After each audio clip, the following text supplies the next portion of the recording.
This is day 1 of the 5 Perfect Week Challenge. I'm with Teo, and we're gonna start on the mile.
Cooking. How you guys doing, man? Hey, so we got practice tonight. We are back tonight. President's Day weekend took yesterday away from us, and I apologize for that. But I have no control over any of the president's actions or any of the presidents in the past, birthdays and stuff like that. So it is what it is. All right, but we are back tonight at Thornton Middle School. Okay, I did see you guys doing your homework, so we don't take days off. No matter, even if we do take days off, that's the beauty of our program.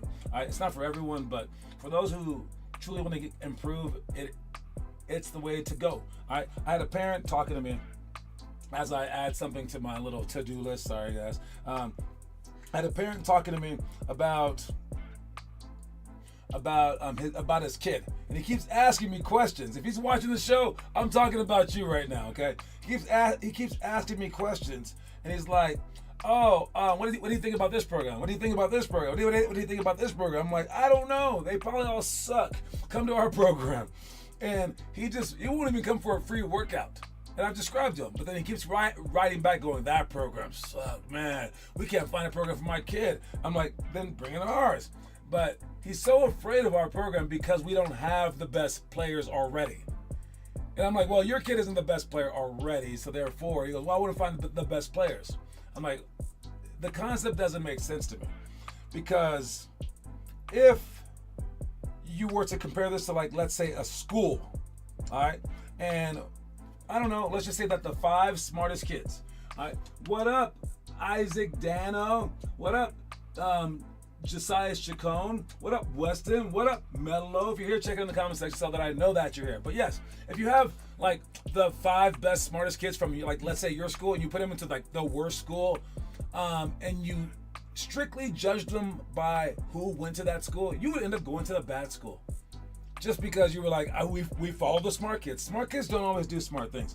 The best players don't always do the best things.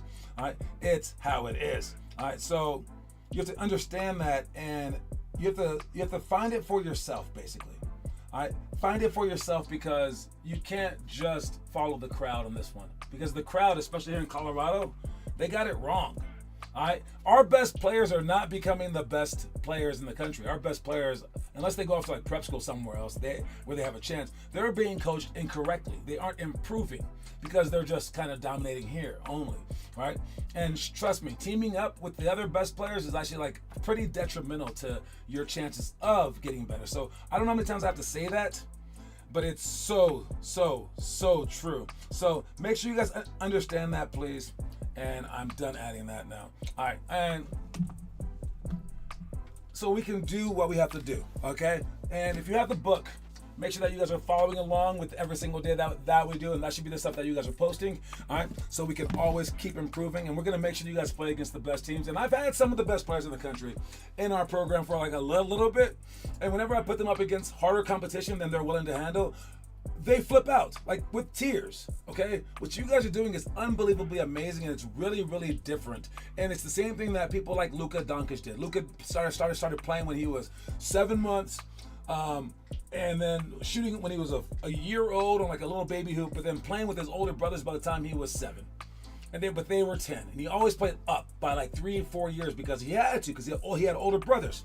So you struggle. Struggle is the way to get there. But no one's willing to do that, and they want to lie to these kids by saying, oh no, your comfort is objective number one. As long as you're comfortable, kid, that is not the case. It has to be an uncomfortable ride. Discomfort is going to breed amazing things. So if you're too comfortable out there and every game is like just hunky-dory, like I'm the best, oh, you're not improving. You're not going to improve, and all your dreams are going to be shattered. And you won't come to that realization normally until you're like already past that time.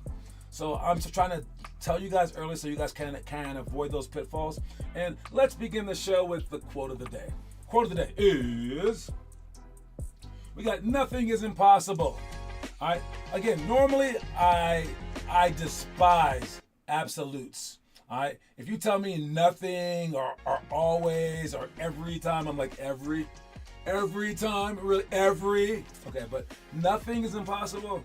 I'm sure some things might be impossible, but if you go back in time, which is impossible, they would tell you that going to the moon was impossible. They would tell you that talking on a cell phone was impossible. So things, even like the abstract things, they're probably not impossible. But in terms of like you making the NBA, you doing this like that, I would say the only thing that is like really impossible would be a player that is below par making the NBA without a Herculean effort.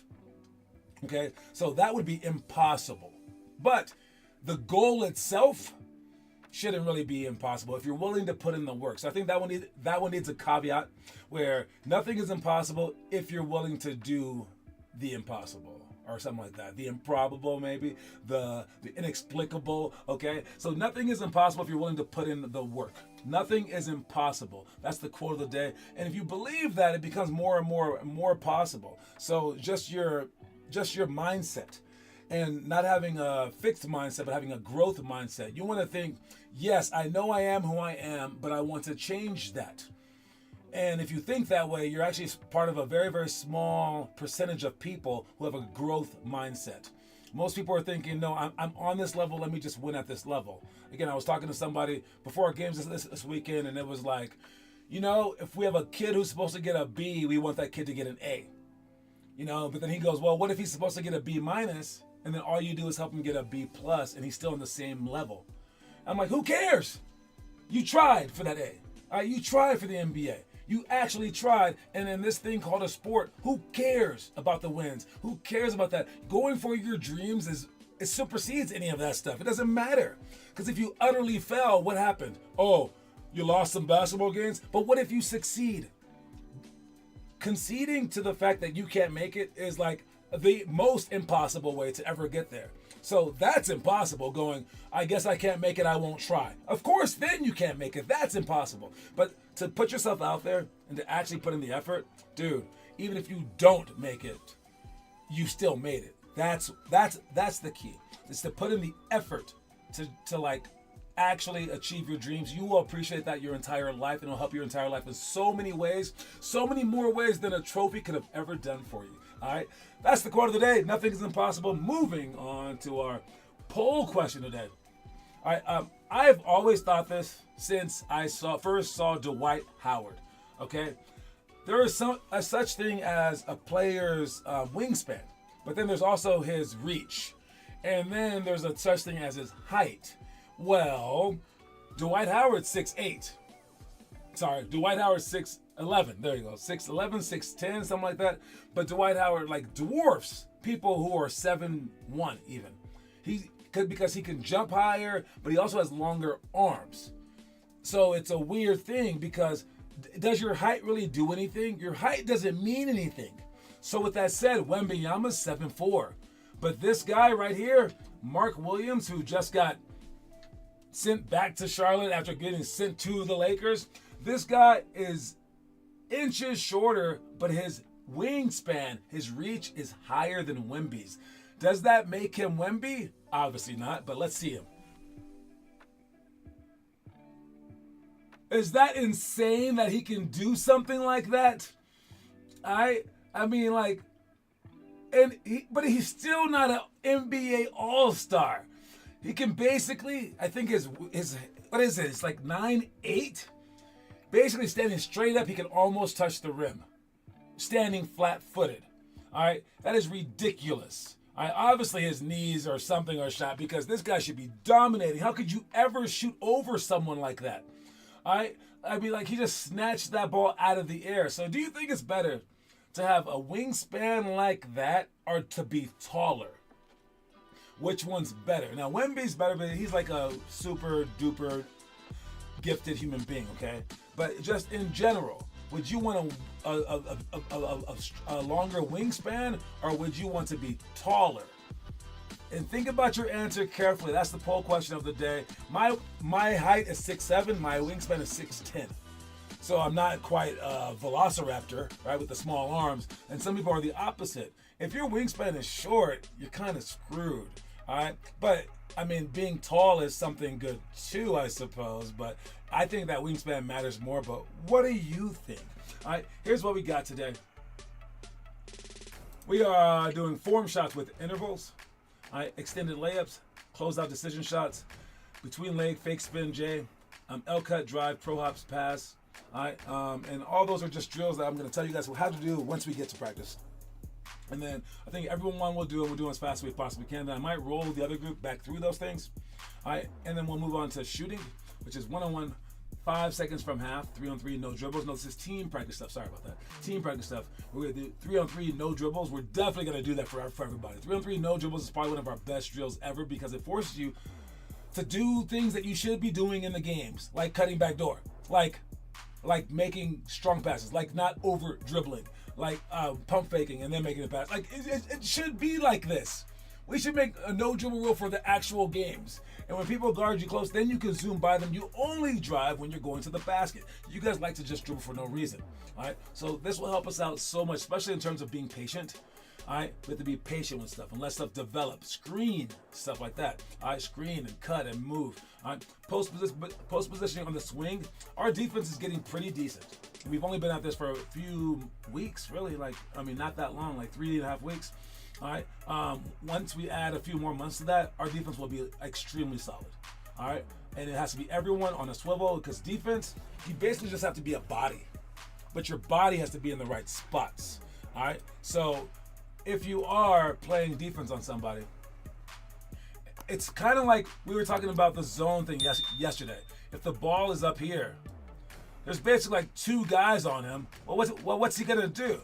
Well, what if you have a guy right here too, and a guy right here too, and a guy right here? It's like, oh, he can't do anything. So we're always double teaming the ball.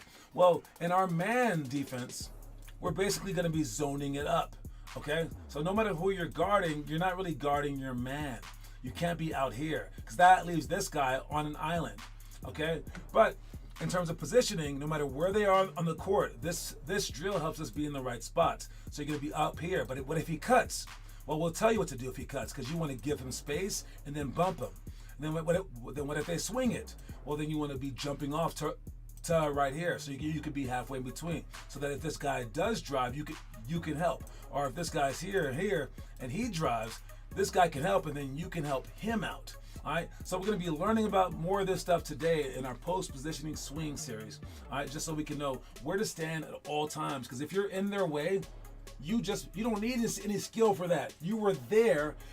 Your body not being able, you're not a ghost. They can't just go through your body. It's a foul. You being there is the best thing in the entire world, and you can match anyone of any skill level by just being in the right spots. So if you can quicken your mind, you're all good. So those are the drills that we're doing today. I believe that was all of them. Did I mention all of them? Unintentional, intentional foul, This is when we foul. If we need to foul on purpose, you have to do it in a certain way, or else we get in trouble. All right, you can't just punch their face. You have to go for the ball. So we're gonna teach you guys about that and when we're gonna do that. Fouling with fouls to give. The other team got in trouble when we were up one game and they didn't have enough team fouls. So it took them 20 seconds to get us into the bonus. We would want to take care of that way earlier. So if we're down by 5 or 4 or 3 or something like that, and we only have 2 team fouls, we would actually put people in the game who aren't in foul trouble just to foul. To get us up, not to 7 fouls if that's the bonus, or 10 if that's the bonus, but 2 below that. So we can still foul if we need to, but we want to be closer to that so that in case we need to stop the clock, we can. So we'll talk about that in practice as well. And then up by 5 with 3 minutes left. How we can win the game. It's supposed to be scrimmaging like that. But yeah, there you go. You know what? Oh man, I don't think I pulled up a trivia question today. I think I have the same one. Okay, so I got to make up a trivia question real quick. Let me make it up because I just saw something on somebody. Here goes the trivia question today. Oh man. All right.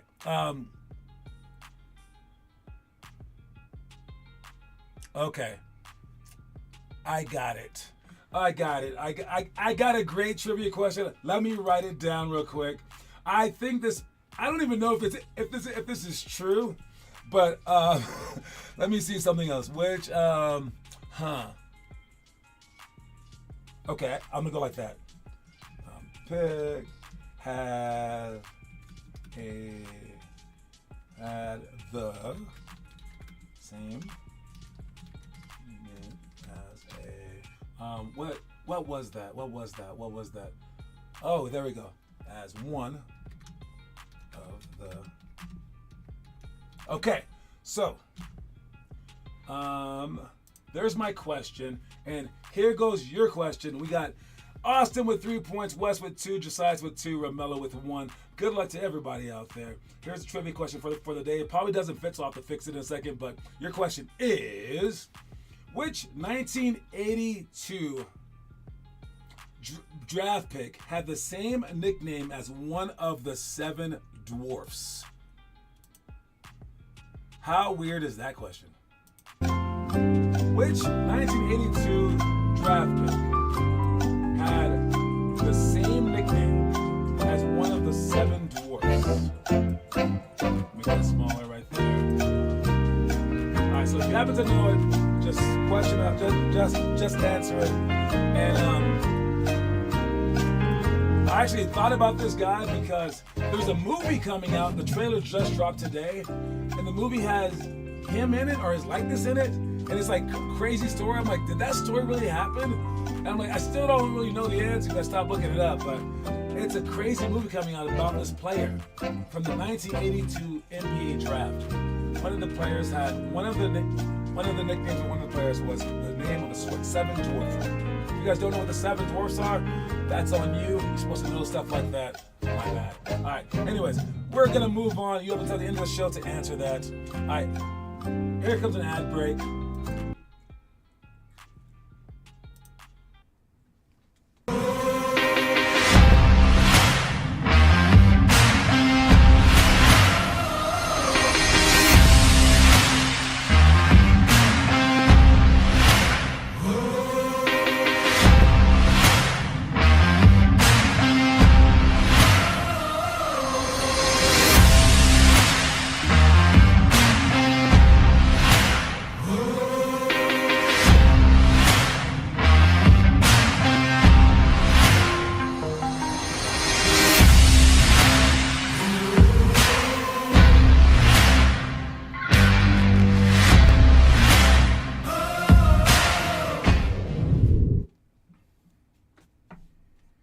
Jerry Buss is not the answer.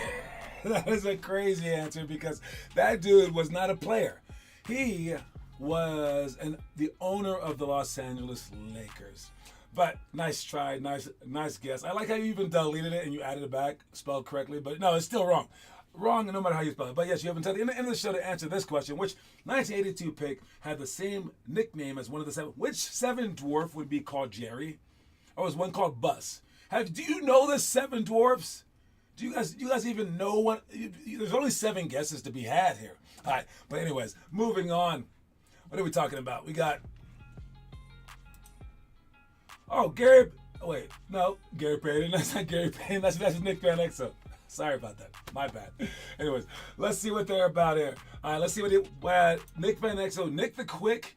He played for the Lakers and the Nuggets. See what he's talking about. I don't give a damn how much talent you got. I don't care what you did in college. Because when you get to the pros at any pro sports, college don't mean nothing. Right, facts. It means nothing, and they don't care about it. They don't care about all the awards you got in college. The pros don't care. You know what I'm saying? I came on the team with James Worthy. You know what I'm saying? 3 to 5 chips. You know what I'm saying? And he didn't give a damn what I did in college. Right. So yeah, that is excessively true. Whatever level that you're on, it's like saying if you're a 7th grader, it's like someone coming on your team and being like, "Do you know who I am? I won the 1st grade rec center 3-on-3 championship, buddy." So it's like you have to understand that whatever championships that you guys can win, they're gonna be laughed at the next level. It means nothing. When I went to college, one thing I had to readily understand was that I'm not just playing with regular guys. All right, every person on my team was the man in high school.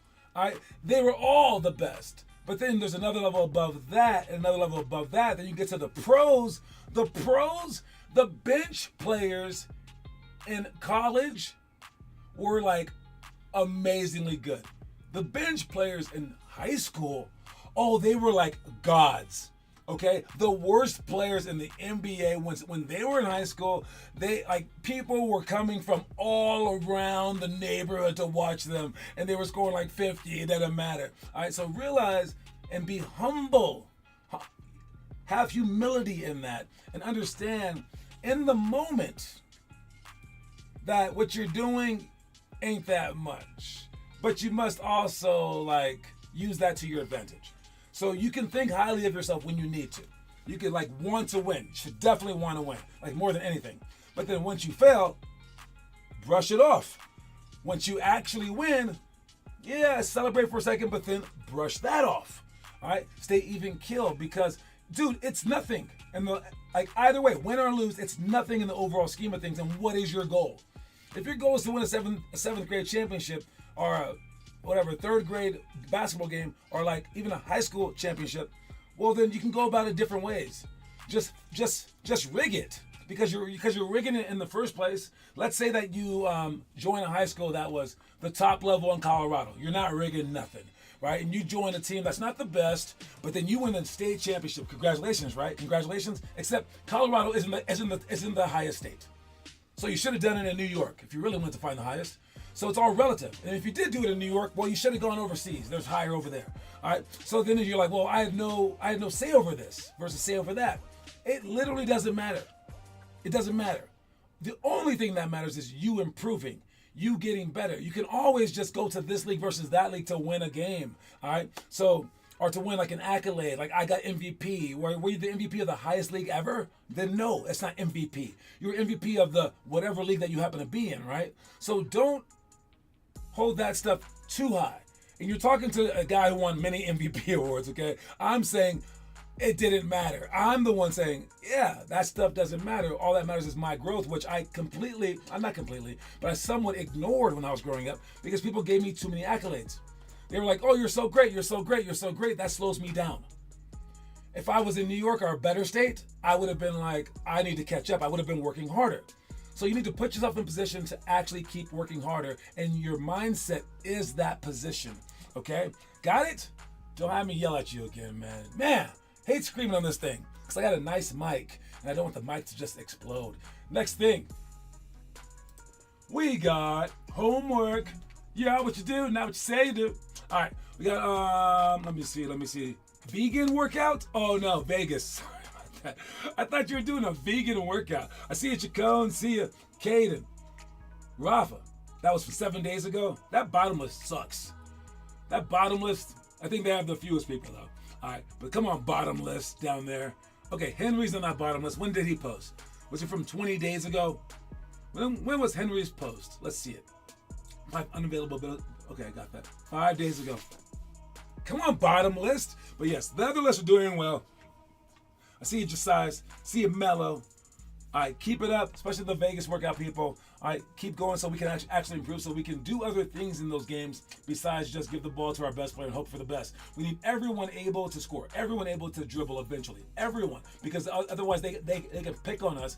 I don't know if you guys noticed yet, but when people play us in man, they're in trouble. We've already learned enough man, basically, but we'll learn some more about that. But the zone, it takes everyone being able to do something. You can only get that done if you guys can all hit shots, all dribble. That's why I have you guys doing the offensive Vegas stuff workout, not just the physical stuff. So get that stuff done, because people can't hang with us man to man. All right, because no one knows how to play defense. But we're going to learn how to play defense so we can be different. All right, then no one will know how to score on us. That's why I'm so confident in this, because other teams suck. It's not so much about you guys being awesome, which you guys are awesome, but other teams just aren't doing what they're supposed to be doing, man. We will catch those teams. Promise you. Moving on. What is this? Some behind the scenes stuff? Okay, behind the scenes with Wemby and CP3. I don't know if you saw the All-Star game. Oh wait, we got a winner. We got a winner. Hold up here. Yes, that is the answer. The answer is Eric Sleepy Floyd. I knew my Sleepy Floyd. All right. And yeah, I think he played for like the Rockets, something like that. But yeah, the dude's name is Sleepy, not Doc, I can't name the other ones. Happy, Bashful, Rudolph, is that one of them? I don't know, but one of them was Sleepy. And this guy got his nickname Sleepy. How did he get it? Well, it says, Sleepy Floyd was born in Gastonia, North Carolina. He received the nickname Sleepy playing baseball in the 4th grade. That is a boring sport. So wherever this is going, probably deservingly so. When a spectator yelled, "Get that kid out of the game, he's sleeping." So I guess that's all that it took. But really, guys, that's not his fault, man. Baseball is so boring. And you're in the outfield in 4th grade. No one can even hit that far. Yeah. I would have been sleeping too, Sleepy Floyd. All right, I don't blame you, baby. I don't blame you at all. But let's see what Wemby's talking about here. If Wemby makes this. And you got Chris Paul and you got De'Aaron. Gotcha. So Wemby's taking advice from Chris Paul, misses it on purpose so that they can win the game. We actually have this in our arsenal. This is missing free throws on purpose just to win the game. Because if he made it, they would have been up by, let's say, 3, I think. All right, but if he misses it, then they're up by 2. Well, if they make it, they can advance the ball, probably throw it long. But if he misses it, now they have to throw a long full quarter. So CP3, smartest man in the game, before he told him to cheat in the All-Star game, told him to miss this free throw. CP3 is clever. We have to be just as clever, especially if we're going to be undersized just like him. Let's see the story of the day. Players should build their own houses. Houses burn down every day, but we truly only feel the pain when it's our home or the home of someone we know. When a coach forces you to run, you definitely improve. But when a player forces his or herself to run, the impact and results are monumentally greater because their essence is what they've built. Dude, so I talk so much crap about our program. I'm always like, it's the best. I don't care if we have the best or not. It's the best program. It's this, it's that, right? This is the one aspect where I will agree that this program sucks on. I can't say sucks. We are getting better at it. All right. The program sucks because we provide so much, especially when I was going like every single day and I was doing all this stuff. And when we provide so much, players tend to like depend on us too much, and they end up not doing things on their own. But I've since tried to combat that by asking you guys to do the homework. That's why you guys are mainly doing the homework, because we don't get enough time on our own, but also so that you can put in some of the work. So if you build a castle made of sand and someone knocks it over and the castle took you like a minute to build, that isn't going to do too much. But if you took 10 minutes to make it, now you might get mad. But if it was like an actual house that you built and someone burnt it down, now you might try to kill them, okay? You try to take more stock in it. So when I make you run, that's something. When I make you work out, that's something. But when you make yourself do it, that means so much more. So you're not going to let them take the ball from you. It's a human dynamic, human mental dynamic that that is unavoidable, and it just is what it is. So use that to your advantage by working out on your own, by doing stuff on your own so you can build your own house. Don't let other people be the ones to dictate when you work out, when you do this. You have to do extra stuff no matter how much stuff we have you do. You have to be doing extra stuff. And speaking of the extra stuff, who's the best trash talker? Is it Kevin Twitter Durant or is it Gary freaking Payton? These two guys. If you up here, I'm at the ceiling. Hey, look here. I'm on the roof. Dude, he's gonna come out here in a minute, man. 20 years straight. By the time you was my age, you was the 8th man on the bench. Same way. I'm gonna do the same way. All right, so it's hilarious. Okay, I like this because I never thought about Kevin Durant as being one of the GOATs of trash talk, but he is. Especially if you go on Twitter. This dude was talk trash to anyone, like an 8-year-old child who's like, I don't like KD. He'd be like, oh, really? What's up, dog? And like just start talking to him forever. For hours he talks to people. He's nuts. But to see GP, the guy who was trash talking, his mouth was just moving all the freaking time. To like trash talk beyond his NBA career and be in the stands and still trash talk, that's special. That's special, especially when this guy right here, when he was drafted by the Supersonics that became the Oklahoma City Thunder, which was Gary Payton's team. Kind of neat connection right there. But man, the trash talking GOAT, it used to be Chuck Person, Larry Bird, Gary Payton. But now I gotta add Kevin Durant on this list because he's so petty with it. And he was in a talk with a fan right there that's an ex-player. That's awesome. I'm giving all of them great grades on that one. My product review for all of those people is amazing. Thank you for bringing this joy to the game, Durant, but you're still a snake for switching teams over to the Golden State Warriors. It is what it is. I don't know what to say. Don't forget the quote of the day, you guys. As we have our thing tonight is nothing is impossible. All right, my name is John Sanders. Thank you for joining me. Great job, Chacon. I added it. I added your trivia point today. Don't worry about it. And I will see you guys soon. Make sure you guys come to work as hard as you possibly can. All right, that's my time. Talk to y'all soon, man. Reese's Pieces.